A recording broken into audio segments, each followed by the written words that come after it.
కర్ణుడు మహాభారతంలో అధర్వం వైపు ఉన్నాడు, దుర్యోధనుడు కూడా అధర్వం వైపు ఉన్నాడు. మరి దుర్యోధనుడికి లేని ఫ్యాన్స్ కర్ణుడికి ఎందుకు ఉన్నారు అనేది వీడియోలో తెలుసుకుందాం. ఎందుకంటే కర్ణుడు కూడా మనలాంటి మామూలు మనిషే కాబట్టి, కృష్ణుడి దేవుడు కాబట్టి, ఫ్యూచర్ మొత్తం తెలుసు కాబట్టి ఏం చేయాలి ఏం చేయకూడదని తెలుసు. కర్ణుడు మనిషి, అతను ఏం చేస్తే ఏం జరుగుతుందో కూడా తెలియదు. తెలిసి ఉంటే అతని మంచితనానికి ఎలాంటి తప్పులు చేసేవాడు కాదేమో. పుట్టగానే తల్లి వదిలేసింది.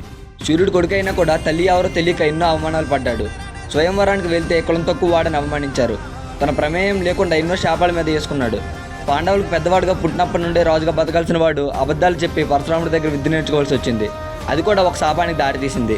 ఇవన్నీ ఎందుకంటే కర్ణుడు ముందు జన్మలో రాక్షసుడు, అందుకే ఈ జన్మలో ఇలాంటి శాపాలని చెప్పారు. మిమ్మల్ని ఒకడు వచ్చి కొట్టి నువ్వు ముందు జన్మలో నువ్వు కొట్టావు, అందుకే ఇప్పుడు నేను కొట్టా అంటే ఎలా ఉంటుంది? కర్ణుడికి అతను ముందు జన్మలో రాక్షసుడని, కృష్ణుడు అర్జునుడు అతను చంపడానికి వచ్చిన నరనారాయణ అని కూడా తెలియదు. కర్ణుడి జీవితం మొత్తం బాధలే, కనీసం చావైనా వీరుడిగా ఇవ్వాలని కృష్ణుడు అంతమంది దేవులతో కలిసి కర్ణుడిని చంపుతాడు.